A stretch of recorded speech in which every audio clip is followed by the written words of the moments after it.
चली जाओ यहाँ से। ज़ोहा जो है ना अब अपनी औकात दिखाना शुरू हो चुकी है,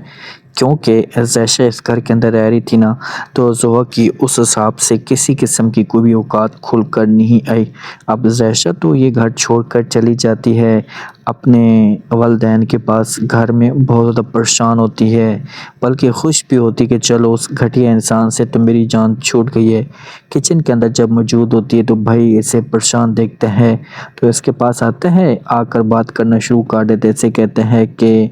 जो कुछ भी आपके साथ हुआ, शादी से लेकर तलाक तक, जो आपके ऊपर जुल्म हुए, ज़्यादती हुए, ये सब कुछ मेरी वजह से हुआ, इसका कसूरवार मैं हूँ। आप मुझे जो भी सज़ा देना चाहती हैं तो दे सकती हैं। जैसे जब ये बात सुनती तो ये समझाने की कोशिश करती है, जैसे कहती है अपने भाई को कि आप कैसे की बातें करें, आप ऐसी बातें करके मुझे परेशान मत करें, बस इसको मैं अपनी किस्मत समझती हूँ कि ये मेरी किस्मत में था, जो मुझे मिलना था मिल चुका। अब मैं इस टॉपिक पे किसी किस्म की कोई डिस्कस नहीं करना चाहती और आप लोगों से भी रिक्वेस्ट करना चाहती हूँ कि आप भी इस टॉपिक पे बात ना करें। ज़ैशा तो इस बात को हमेशा के लिए भूलना चाहती है, क्योंकि ज़ैशा को इस बात का पता है कि भाई मैं अब इस टॉपिक को जितना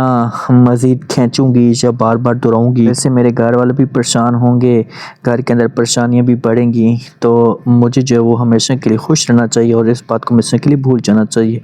अब जो सुफियान है ना, ज़ैशा के ऊपर बड़े झूठे इल्ज़ाम लगाता था, पहले मोहब्बत के दावे करता था, लेकिन जो कुछ सुफियान ने ज़ैशा के साथ किया तो ज़ैशा को बड़ी तकलीफ़ हुई है। तो जब ज़ैशा इस घर से गई है ना, तो उसके बाद ज़ोहा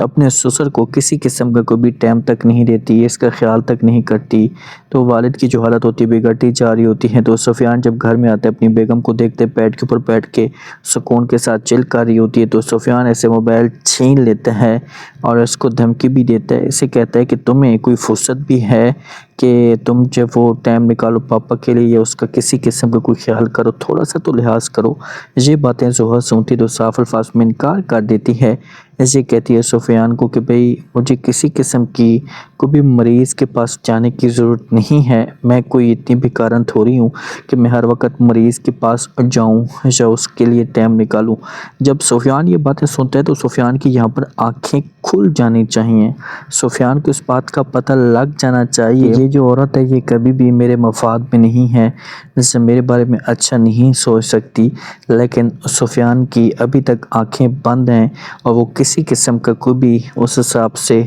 नफ़रत शो नहीं कर रहा। ज़ोहा अगर औकात से याद दिलाती तो फिर हो सकता है कि सुफियान को इस बात का एहसास हो कि मैंने जो वो बहुत बड़ी गलती कर दी है। जो असलान की लवर थी ना, उसकी शादी हो रही होती है,